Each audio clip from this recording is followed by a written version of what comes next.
رکوع کا بیان۔ رکوع میں جاتے وقت اللہ اکبر کہہ کر دونوں ہاتھ کندھوں یا کانوں تک اٹھائیں، جیسا کہ ابن عمر رضی اللہ عنہ کا فرمان ہے۔ آپ صلی اللہ علیہ وسلم کا طریقہ بیان کرتے ہوئے ابن عمر فرماتے ہیں، کان یرفع یدیہ حذو منکبیہ واذا کبر للرکوع، کہ نبی اکرم صلی اللہ علیہ وسلم جب رکوع کے لیے تکبیر کہتے تو اپنے دونوں ہاتھ کندھوں تک اٹھاتے تھے۔ نمبر 2، رکوع میں پیٹھ یعنی پشت بالکل سیدھی رکھیں، اسٹریٹ، اور سر کو پیٹھ کے برابر، یعنی وہ بھی اسی لائن میں آئے، یعنی سر نہ تو اونچا ہو اور نہ نیچا، اور دونوں ہاتھوں کی ہتھیلیاں دونوں گھٹنوں پر رکھیں۔ ساتھ ساتھ امیجن بھی کرتے جائیں، اللہ اکبر کہہ کے جھک گئے، پشت بالکل سیدھی، سر بھی اس کے سیدھ میں برابر، اور دونوں ہاتھوں کی ہتھیلیاں دونوں گھٹنوں پر۔ گھٹنے کس کو کہتے ہیں؟ نیز کو۔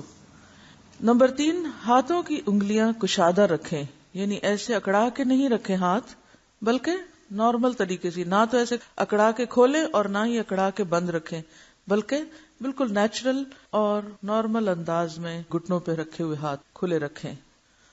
دونوں ہاتھوں بازوؤں کو تان کر رکھیں، ذرا خم نہ ہو، یعنی جب آپ گھٹنوں پہ ہاتھ رکھیں تو بازو تنے ہوئے ہوں، ڈھیلے نہ ہوں، ورنہ رکوع کی پوزیشن بھی خراب ہو جائے گی۔ انگلیوں کے درمیان فاصلہ ہو اور گھٹنوں کو مضبوط تھامے، یعنی صرف ٹچ نہیں کرنا گھٹنوں کو، بلکہ ایک طرح سے پکڑنا ہے یا تھامنا ہے۔ نمبر 5، رکوع کی حالت میں نبی صلی اللہ علیہ وسلم کی ہتھیلیاں آپ کے گھٹنوں پر یوں رکھی ہوتی تھیں جیسا کہ آپ نے گھٹنوں کو پکڑا ہوا ہو۔ نمبر 6، رکوع کی حالت میں نبی صلی اللہ علیہ وسلم اپنی کوہنیوں کو پہلوؤں سے دور رکھتے تھے، یعنی اپنی سائیڈ سے جسم کے جو پہلو ہیں ان کے ساتھ چپکا کے نہیں رکھتے تھے، بلکہ ذرا فاصلے پر رکھتے تھے۔ رکوع کی دعائیں۔ حضرت حذیفہ فرماتے ہیں کہ رسول اللہ صلی اللہ علیہ وسلم رکوع میں فرماتے، سبحان ربی العظیم، میرا رب عظیم ہے، ہر عیب سے پاک ہے، یا پاک ہے میرا رب جو بہت عظیم ہے۔ رسول اللہ صلی اللہ علیہ وسلم نے فرمایا، جس نے رکوع میں 3 بار سبحان ربی العظیم کہا اس کا رکوع پورا ہو گیا، مگر یہ ادنا درجہ یعنی کم از کم تعداد ہے، یہ منیمم ریکوائرمنٹ ہے، کم سے کم، سب سے کم۔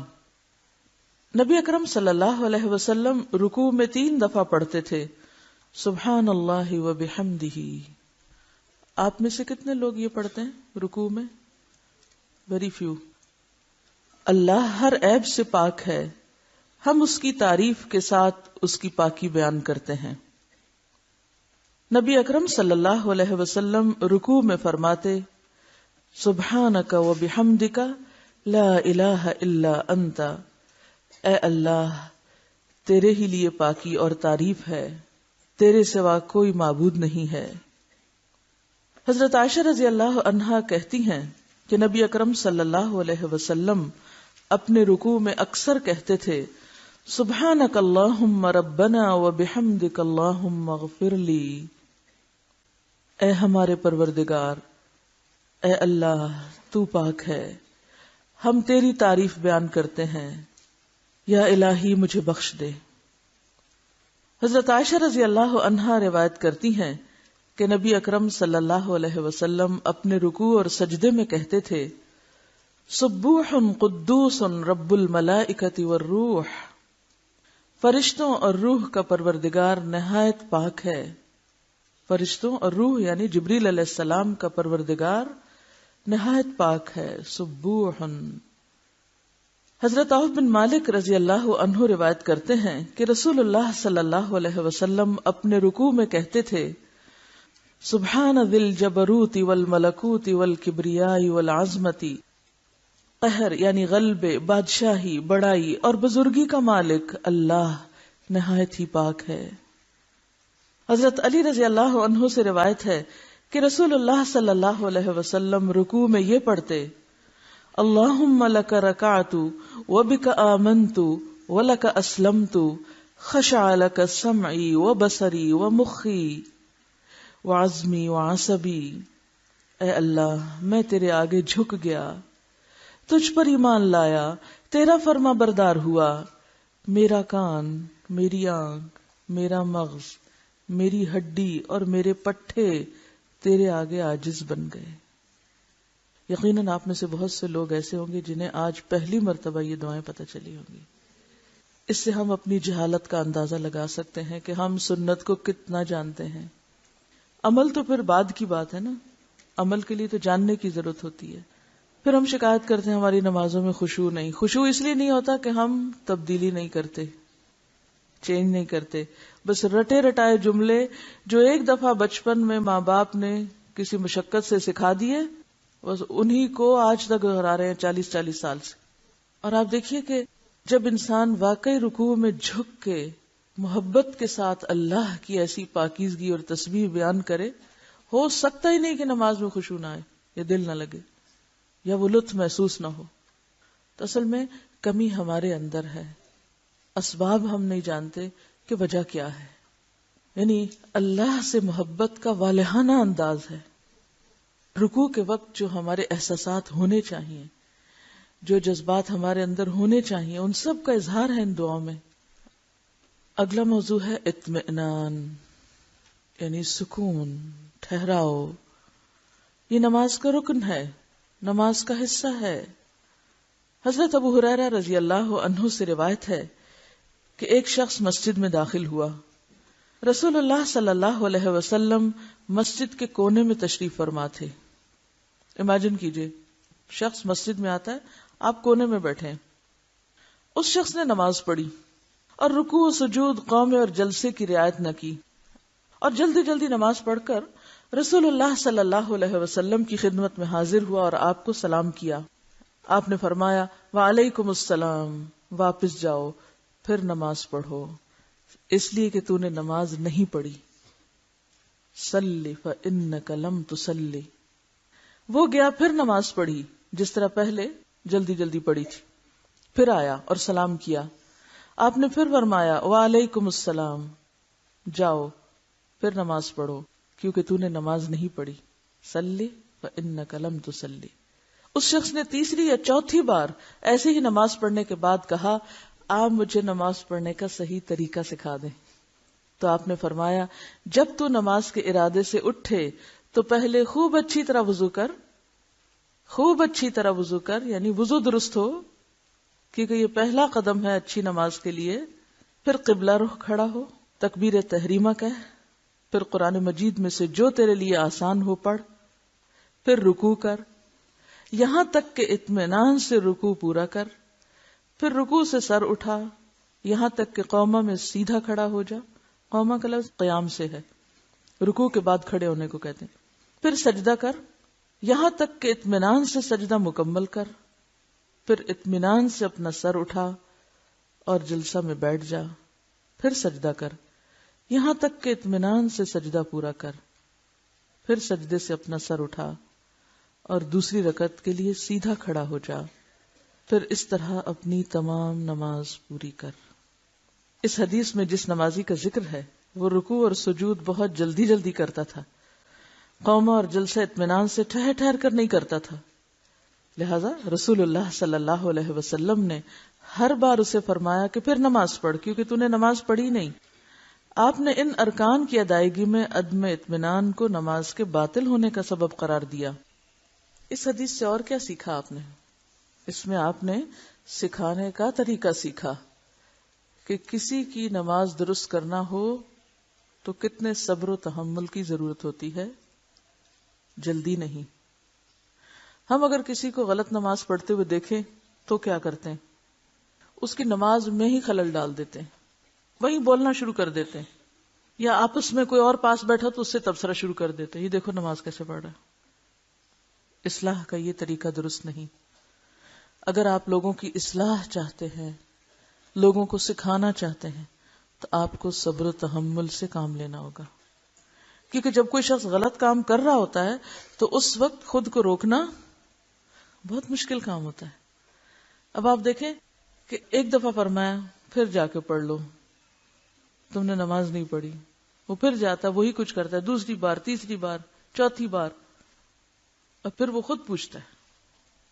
تو اس سے کیا پتہ چلتا ہے کہ سکھانے سے پہلے آپ نے سیکھنے والوں کے اندر ایک تڑپ پیدا کی، ضرورت پیدا کی، ایک بالکل فطری انداز سے سکھایا. ہمارا انداز کیا ہوتا ہے؟ کوئی سیکھنا چاہے یا نہ چاہے، کوئی جاننا چاہے یا نہ چاہے، ہم زبردستی اس کے سر پہ مسلط ہو جاتے ہیں، دلائل کے انبار لگا دیتے ہیں، اور اسی کو جہاد اکبر کہتے ہیں. ہم لوگوں کے پیچھے پیچھے بھاگ رہے ہیں اور لوگ آگے آگے بھاگ رہے ہیں. تو یہ حکمت کے خلاف ہوتا ہے طریقہ. لوگوں کو سوچنے پہ مجبور کریں، لوگوں کو اپنی غلطی کا خود احساس ہونے دیں، اس کا اعتراف کرنے دیں، اور جب وہ تیار ہوں تو پھر ان کو دیں. زمین تیار نہ کریں اور بیج ڈال دیں، کیا ہوگا؟ بیج ڈالنے سے پہلے کیا ڈالنا ہوگا؟ پانی ڈالنا ہوگا، ہل چلانا ہوگا، پھر بیج ڈالیں گے تو فصل اگے گی. لیکن ہم تعلیم اور تربیت میں اس طریقے کو بھول جاتے ہیں، اسی لیے پھر نتائج کچھ نہیں نکلتے، فصل اگتی نہیں، کٹے گی کہاں سے؟ دوسری چیز جو یہاں سے پتہ چلتی ہے وہ یہ کہ آپ صلی اللہ علیہ وسلم نے تفصیل اور وضاحت کے ساتھ اس شخص کو مطمئن کر کے پورا طریقہ سکھایا. ورنہ اتنا کہنا بھی تو کافی تھا، اصل میں تم نے جلدی جلدی نماز پڑھی ہے اس لیے تمہاری نماز نہیں ہوئی، تو تم آرام سے پڑھ کے آؤ. اب یہاں ایک استاد اور طالب علم یا ایک معلم اور مربی اور ایک عام انسان کا باہم معاملہ چل رہا ہے. اس معاملے سے خود کو کمپیئر کریں. ہم جتنے بھی مربی حضرات ہیں ہم سب کیا کرتے ہیں؟ کیا کرتے ہیں؟ اسی طرح سکھاتے ہیں لوگوں کو؟ نہیں اس طرح سکھاتے. ہم سب مائیں ہی سوچیں اپنے بچوں کو اسی طرح سکھاتے ہیں. ایک سے دوسری بار بچہ کام خراب کرے تو پھر زبان سے نہیں، بعض ماؤں کو میں نے دیکھا ہاتھوں اور جوتوں سے خبر لے رہی ہوتی ہیں، اور نتیجہ کیا ہوتا ہے؟ کچھ بھی نہیں. نہ بچے ماں کی عزت کرتے ہیں، نہ اس کی بات سنتے ہیں، اور نہ ہی ماں کی کوئی روب ہوتا ہے، اور نہ ہی ماں کی کوئی ویلیو ہوتی ہے. ہم نے تو اپنی عزتیں خود اپنے ہاتھوں خراب کی ہیں.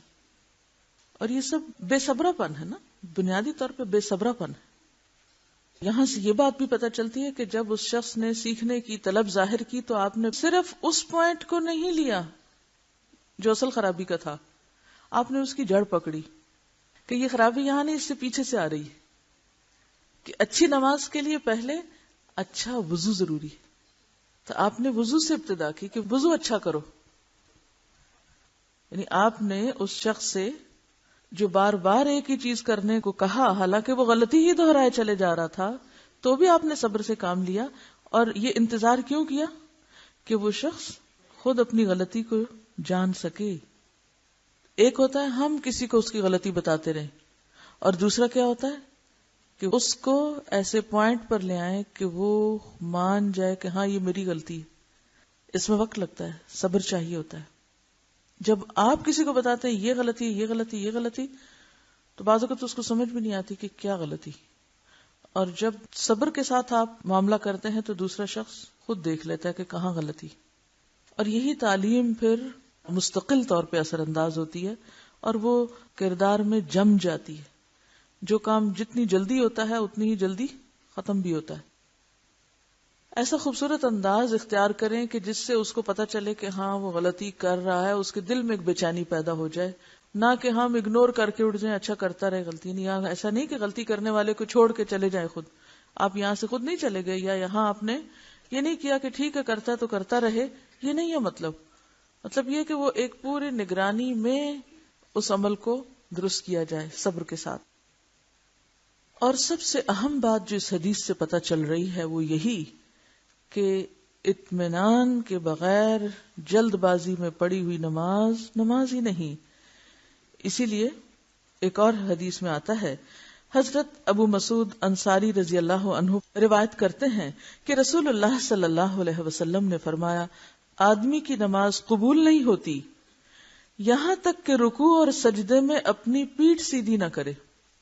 اور پیٹھ سیدھی کب ہوتی ہے؟ جب آپ اطمینان سے نماز پڑھیں. اگر آپ جلد بازی میں پڑھ رہے ہیں تو آپ ابھی سیدھے ٹکے ہی نہیں، خود کو صحیح پوزیشن پہ لائے نہیں اور اٹھ بھی کھڑے ہوئے، تو پھر نماز تو نہ ہوئی. اور خصوصاً خواتین کو میں نے دیکھا ہے کہ وہ رکوع بالکل غلط کرتی ہیں، یعنی آدھا آدھا جھکے ہوتے ہیں، سر تو سیدھا ہی کھڑا ہوتا ہے، ہلکی سی بس کمر جھکا لی، لیکن جو رکوع کا تقاضا ہے پوری طرح جھکنا پورا نہیں ہوتا۔ رسول اللہ صلی اللہ علیہ وسلم نے صحابہ کرام سے پوچھا کہ شرابی، زانی اور چور کے متعلق تمہارا کیا گمان ہے، یعنی ان کا گناہ کتنا ہے؟ صحابہ نے کہا اللہ اور اس کے رسول بہتر جانتے ہیں۔ آپ نے فرمایا کہ یہ گناہ کبیرہ ہیں۔ کون کون سی چیزیں گناہ کبیرہ ہیں؟ شراب پینا، زنا کرنا اور چوری کرنا، ان تینوں کو ایک مقام پہ آپ لائے ہیں، ذرا سوچئے، اور ان تینوں کی سزا بھی بہت سخت ہے، حد جاری ہوتی نا۔ شراب پینے والے کی سزا کیا ہے؟ 80 کوڑے، زنا کرنے والے کی 100 کوڑے، اور چوری کرنے والے کا تو ہاتھ ہی کاٹ دو۔ کوئی معمولی جرم نہیں ہے، چھوٹی سی بات نہیں ہے۔ اور آپ سوچیں کہ ایک چور کسی کی معمولی سی چیز چرا کے کس طرح اپنی آخرت برباد کرتا ہے، کیونکہ یہ جو کبیرہ گناہ ہے نا، اور خصوصاً حقوق العباد میں کمی، مثلا شراب تو خود اپنے ہی حق میں کمی ہے، زنا بھی اگر 2 لوگوں کے موافقت سے ہو رہا ہے تو اس میں حقوق العباد کی بات نہیں آتی، لیکن چوری تو کبیرہ گناہ بھی ہے اور پھر حقوق العباد میں بھی زیادتی ہے۔ تو آپ کو معلوم ہے کہ حقوق العباد اس وقت تک معاف ہو ہی نہیں سکتے جب تک کہ وہ بندہ معاف نہ کرے، اور آپ نے جس کی کوئی چیز چرائی ہو وہ معاف کر دے گا آپ کو جبکہ آپ نے اس سے معافی بھی نہ مانگی ہو۔ اور پھر اس توبہ میں یہ بھی شامل ہے کہ جو کسی کا نقصان کیا اسے واپس لوٹایا جائے، ورنہ قیامت کے دن کس چیز سے دینا پڑے گا؟ اپنے اعمال سے، اپنی نیکیوں سے۔ آج آپ نے کسی کی دنیا کی کوئی چیز اٹھا لی تو کل قیامت کے دن جو آپ کی دن بھر کی عبادت ہو وہ اٹھا کے اس کو دے دی جائے، جبکہ آپ ایک ذرے ذرے نیکی کے محتاج ہوں، تو کیا حال ہوگا؟ بعض لوگ صرف ایک نیکی کی کمی کی وجہ سے دوزخ میں پھینکے جائیں گے، ایک نیکی کی کمی۔ وہاں انسان کو کتنی شدید ضرورت ہوگی کہ اپنے آپ کو آگ سے بچا سکے۔ تو کیا ہم اس دن افورڈ کر سکتے ہیں کہ ہم کسی کے حق میں زیادتی کر کے اس کو اپنی نیکیاں دے دیں اور خود جہنم میں پہنچ جائیں؟ کتنا بڑا ظلم ہے اپنے ساتھ۔ آپ نے فرمایا کہ یہ گناہ کبیرہ ہیں اور ان میں سزا بہت ہے، اور کان کھول کر سنو، بہت بری چوری اس آدمی کی ہے جو اپنی نماز میں چوری کرتا ہے۔ دنیا کا مال چرانا تو ہے ہی سزا کے لائق، یعنی توبہ کے بغیر ایسے گناہ معاف نہیں ہوتے، اور اس توبہ میں شرط ہے کہ وہ چیزیں لوٹا دی جائیں جو چوری کی ہوں۔ لیکن اس سے بھی بدترین چیز کیا ہے؟ نماز کی چوری۔ کبھی سوچا ہم نے کہ ہم کتنا بڑا جرم کرتے ہیں ادھورے ادھورے رکوع اور سجدے کر کے؟ صحابہ نے کہا وہ کس طرح؟ فرمایا جو نماز کا رکوع اور سجدہ پورا نہ کرے وہ نماز میں چوری کرتا ہے۔ یہ موطا امام مالک کی روایت ہے، وہ نماز میں چوری کرتا ہے، اللہ کا چور ہے، کیونکہ وہ اللہ کا پورا ذکر نہیں کرتا، اللہ کے حضور کھڑے ہو کر جو کچھ کرنے کا حکم دیا گیا ہے وہ نہیں کرتا۔ یعنی چوری ویسے ہی بذات خود بدترین گناہ ہے، اور اس میں بھی نماز کی چوری اس سے بڑا گناہ ہے۔ دنیا میں چوری تو کیا ہے؟ کسی بندے کا حق مارنا، اور نماز کی چوری کیا ہے؟ اللہ کا حق مارنا۔ تو کس قدر ضروری ہے کہ ہم تکبیر تحریمہ سے لے کے آخر تک کس قدر کانشیس ہوں اپنی نمازوں میں۔ حضرت ابو بکرہ رضی اللہ عنہ سے روایت ہے کہ وہ نبی اکرم صلی اللہ علیہ وسلم کے ساتھ نماز میں شامل ہوئے۔ اس وقت آپ رکوع میں تھے۔ حضرت ابو بکرہ نے صف میں پہنچنے سے پہلے ہی رکوع کر لیا اور اسی حالت میں چل کر صف میں پہنچے، یعنی رکوع کی حالت میں ہی چلتے چلتے صف میں جا ملے۔ نبی صلی اللہ علیہ وسلم کو یہ بات بتائی گئی۔ آپ نے فرمایا اللہ تیرا شوق زیادہ کرے، آئندہ ایسا نہ کرنا۔ یعنی تم نے چاہا کہ میں جلدی نماز میں شامل ہو جاؤں، اس لیے اس بات کا بھی انتظار نہ کیا کہ میں صف میں شریک ہو کے رکوع میں جاؤں، پہلے ہی کر لیا، تو یہ بات درست نہیں۔ پہلے صف میں شریک ہونا چاہیے، پھر رکوع کرنا چاہیے۔ بعض لوگ اس حدیث سے یہ نقطہ نکالتے ہیں کہ اگر نمازی حالت رکوع میں امام کے ساتھ شامل ہو تو وہ اسے رکعت شمار کرے گا، کیونکہ حضرت ابو بکرہ نے رکعت نہیں دہرائی، نہ ہی آپ نے انہیں ایسا کرنے کا حکم دیا۔ اور اس سے یہ بھی معلوم ہوا کہ قیام ضروری ہے نہ فاتحہ، یعنی قیام کو وہ نماز کا حصہ نہیں سمجھتے. وہ کہتے ہیں کہ اگر رکوع میں ہی آپ نماز میں شامل ہو جائے تو آپ کی رکعت ہو جاتی ہے. یہ مسئلہ شاید آپ نے بھی سنا ہو، جیسے امام نماز پڑھا رہا ہے اور کوئی شخص آ کے رکوع میں شریک ہو گیا تو اس کو رکعت مل گئی. لیکن اس بات کی حقیقت جاننا ضروری ہے کہ کیا قیام ٹوٹلی مس ہو جائے ایک رکعت میں سے تو پھر بھی رکعت بن جائے گی؟ جو لوگ کہتے ہیں بن جائے گی وہ اس حدیث کو کوٹ کرتے ہیں حضرت ابو بکرہ کی. تو آئیے تھوڑا سا اس کو دیکھتے ہیں، کیونکہ نماز کے کسی رکن کو ادا نہ کرنا نماز کی چوری میں شمار ہوتا ہے نا، اس لیے بہت اہم مسئلہ آپ کو پتا ہونا چاہیے. کیونکہ کبھی ایسا نہ ہو کہ آپ بھی جا کے رکوع سجدے میں ملے اور کہیں میں نے سجدہ کر لیا تھا اس لیے میری وہ رکعت دوبارہ مجھے پڑھنے کی ضرورت نہیں، تو ایسا نہ ہو. پہلی بات تو یہ کہ نبی صلی اللہ علیہ وسلم نے انہیں رکعت لوٹانے کا حکم دیا تھا یا نہیں، یا انہوں نے از خود رکعت کو لوٹایا تھا یا نہیں، اس کے متعلق حدیث خاموش ہے. اس ضمن میں جو کچھ بھی کہا جاتا ہے وہ محض ظن و احتمال کی بنیاد پر کہا جاتا ہے، کیونکہ حدیث میں تو کوئی واضح بات نہیں. اس لیے اگر کوئی کہے کہا تھا اور کیا تھا اور نہیں کیا تھا تو یہ دونوں چیزیں خاموش، کچھ نہیں اس پہ پتہ چلتا. اس کے برعکس ایسے صریح دلائل موجود ہیں جو ہر صاحب استطاعت کے لیے قیام اور سورۃ فاتحہ پڑھنے کو لازم قرار دیتے ہیں. پھر قاعدہ یہ ہے کہ جب احتمال اور صراحت آمنے سامنے آ جائے، احتمال کا کیا معنی ہوتا ہے؟ شک والی بات، خیال ہے، اور صراحت یعنی وضاحت. آمنے سامنے آ جائیں تو احتمال کو چھوڑ دیا جائے اور صراحت پر عمل کیا جائے، یعنی شک والی بات چھوڑ کر جو اصل بات ہے اس کو لیا جائے. یہ ایک اصول ہے. پھر یہ کہ سیدھی سی بات ہے کہ اس حدیث شریف کا مرکزی نقطہ حضرت ابو بکرہ کا یہ فعل ہے کہ پہلے وہ حالت رکوع میں امام کے ساتھ شامل ہوئے، پھر اسی کیفیت میں آگے بڑھتے ہوئے صف میں داخل ہوئے. آپ نے انہیں اسی فعل سے روکا تھا. جماعت میں شامل ہونے کا شوق بجا، مگر اس شوق کی تکمیل کا یہ طریقہ بہرحال مستحسن نہ تھا. لہٰذا اس حدیث کو اس کے اصل نقطے سے ہٹا کر قیام اور فاتحہ سے خالی رکعت کے جواز پہ لانا درست معلوم نہیں ہوتا. یعنی اس حدیث کو اس کے اصل کانٹیکسٹ میں رکھ کے دیکھیں کہ اس سے کون سا مسئلہ نکل رہا ہے، اسے اپنے کانٹیکسٹ سے ہٹا کے کسی اور جگہ مت لے جائیں. اس سلسلے میں ایک استدلال یہ بھی سامنے آیا ہے، وہ یہ کہ نماز میں سورۃ فاتحہ پڑھنے کا موقع و محل قیام ہے، لہٰذا صرف وہی نمازی سورۃ فاتحہ پڑھے گا جس نے امام کو حالت قیام میں پایا، اور جس نے اسے حالت رکوع میں پایا اس کے حق میں سورۃ فاتحہ کی قرات ساقط ہو جائے گی، کیونکہ اس کے لیے اس کی قرات کا موقع و محل باقی نہیں رہا. لیکن یہ استدلال بھی دیکھا جائے گا کہ کیا یہ درست ہے؟ یعنی قیام کے بغیر رکعت کیسے کہلا سکتی ہے جس میں نہ قرات ہو، نہ سورۃ فاتحہ ہو، اور نہ اللہ کی تسبیح ہو، اور کھڑا ہونا بھی نہ ہو؟ حالانکہ قیام کیا ہے؟ نماز کے ارکان میں سے ہے. تو ایک رکن پورا فوت ہو جائے اور اس کی چوری ہو جائے، گم جائے، فوت ہو جائے، اور پھر بھی ہم آدھی رکعت کو رکعت بنا دے تو یہ بات کہاں تک درست ہوگی؟ امیر المومنین فی الحدیث امام بخاری نے صحیح بخاری میں ایک باب یوں قائم کیا ہے، باب وجوب القراءۃ للامام والمأموم فی الصلوات كلها فی الحضر والسفر وما یجہر فیہا وما یخافت. یعنی نماز میں سورۃ فاتحہ پڑھنا ہر نمازی پہ واجب ہے، خواہ امام ہو یا مقتدی، مقیم ہو یا مسافر، نماز سری ہو یا جہری. یعنی ہر ایک کے لیے ضروری ہے، چاہے کوئی سفر میں ہو، حضر میں ہو، جہری نماز میں ہو، سری نماز میں، امام ہو یا مقتدی ہو، سب کے لیے قیام فرض ہے، اور اس میں قرآن کا پڑھنا یعنی سورۃ فاتحہ پڑھنا. دوسری بات یہ کہ رسول اللہ صلی اللہ علیہ وسلم کا ارشاد ہے، لا صلاۃ لمن لم یقرأ بأم القرآن. جس شخص نے نماز میں سورۃ فاتحہ نہیں پڑھی اس کی نماز ہی نہیں.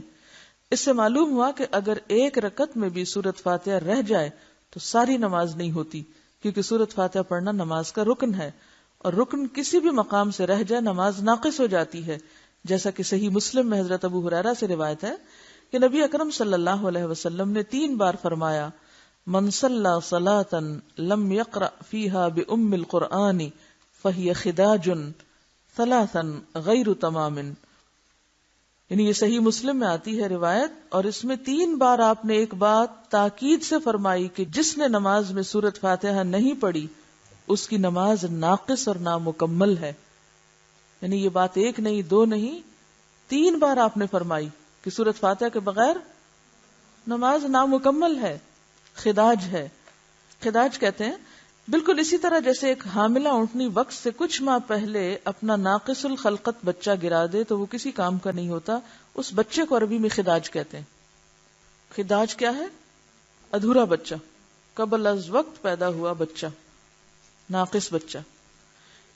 تو اس سے کیا پتا چلا کہ جس شخص نے ایک رکعت میں سورۃ فاتحہ نہیں پڑھی اس کی کم از کم وہ رکعت تو ناقص ہوگی، اور یہ تو ممکن ہی نہیں کہ کسی شخص کی ایک رکعت تو ناقص اور باقی نماز مکمل ہو.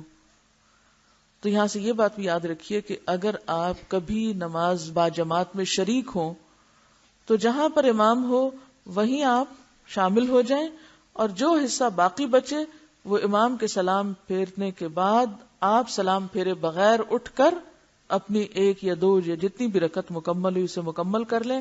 اور مکمل رکعت کب ہوگی؟ جب آپ نے اس میں سورۃ فاتحہ پڑھی ہوگی، یعنی قیام کیا ہوگا. حدیث لا صلاۃ میں لا نفی جنس کا ہے، جو اس بات پہ دلالت کرتا ہے کہ جس رکعت میں سورۃ فاتحہ نہیں پڑھی گئی وہ رکعت نماز کی جنس سے نہیں ہے. ارشاد نبوی ہے لا تجزئ صلاۃ لا یقرأ فیہا بفاتحۃ الکتاب. اس حدیث میں لا تجزئ کا معنی ہے لا تکفی ولا تصح، یعنی جو شخص نماز میں سورۃ فاتحہ نہیں پڑھتا اس کی نماز صحیح ہوگی نہ اسے کفایت کرے گی، یعنی نہ صحیح ہوگی اور نہ کفایت کرے گی.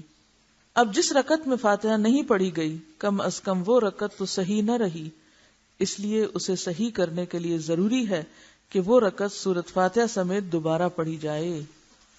حدیث قدسی ہے، اللہ تعالیٰ نے فرمایا میں نے اپنے اور اپنے بندے کے درمیان نماز کو نصف نصف تقسیم کر دیا ہے.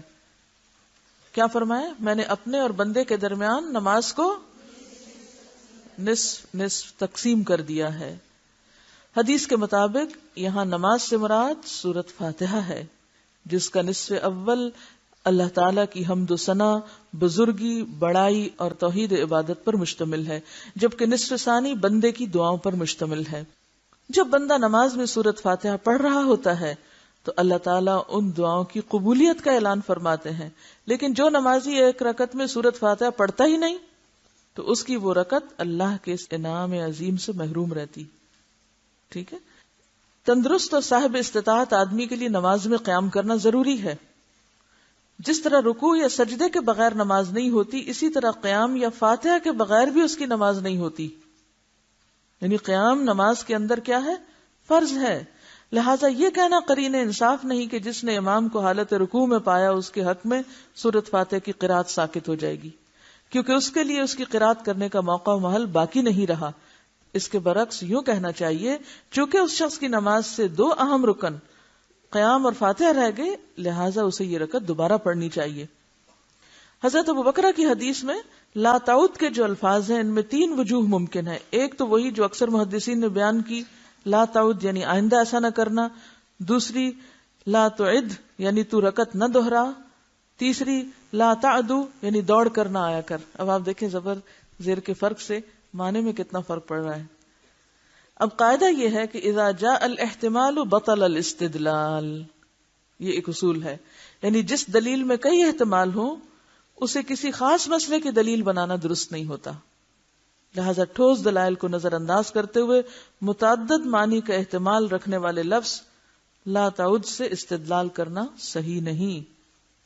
پھر یہ کہ مشہور ارشاد نبوی ہے صلی ما ادرکت وقد ما سبقک، یعنی جو نماز تو امام کے ساتھ پالے اسے اس کے ساتھ پڑھ، اور جو تجھ سے سبقت لے گئی اس کی قضا دے، یعنی بعد میں پوری کر.